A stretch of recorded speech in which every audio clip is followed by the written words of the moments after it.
Why buy commercial chili oil when we can just make it better at home? I put this on everything. Noodles, eggs, my toothbrush. What makes chili oil so great is the constant clash of flavors between the spicy chili flakes, the mouth-numbing peppercorns, and the medley of aromas from the herbs and spices. It's crazy how something so simple can really spice up your daily meals. The best part? It's incredibly easy. Here's how you can add this amazing topping to your pantry. The key to making good chili oil is to use well-balanced aromatics. We'll start out with a couple slices of ginger and scallions. Make sure your scallions are dry, otherwise you could get some hot oil on you while you're adding these in. Pat it down really nice and dry with a paper towel and cut into large sections. A key ingredient is Sichuan peppercorns. It's really not chili unless your mouth is numb. To add some sweetness and zest, I like to use fennel seeds, star anise, and cinnamon sticks. You ever have chili oil that just tasted flat? That's because the aromatics used weren't properly balanced by a bit of sweetness. Lastly, I like to add some bay leaves for extra depth. And there we have it, all the aromatics we'll need on a plate. Make sure to use a heat-proof bowl for our chili mixture. For a well-rounded spice, I like to use two kinds of dried chili, the first being coarse ground chili or chili flakes. They are noticeably larger than the second type, fine chili powder.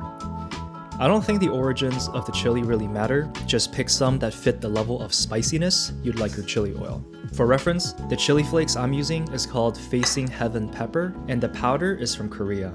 Add in about a tablespoon of salt, as well as 2 tablespoons of toasted white sesame seeds. You absolutely cannot forget the king of flavor, MSG, so let's add a generous sprinkle. Follow that up with a touch of white pepper powder, and lastly, we'll use some Chinese black vinegar as our acid. A small tablespoon will do.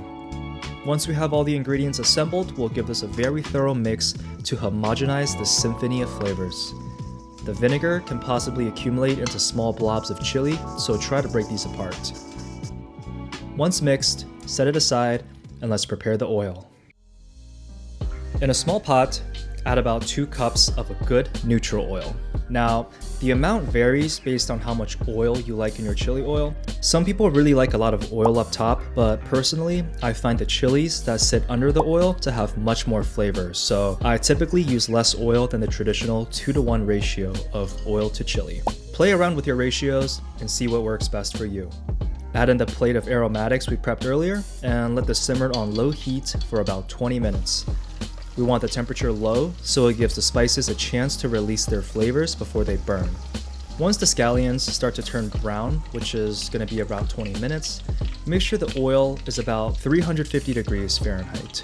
Strain all the aromatics out and we're left with a pot of infused oil that is ready for our chili mixture. Make sure to put something heat-proof under your bowl so you don't ruin your countertop. Carefully add in about half of the hot oil while stirring to let the flavors combine. Then, add in the rest and stir until you can't feel chili on the bottom of the bowl.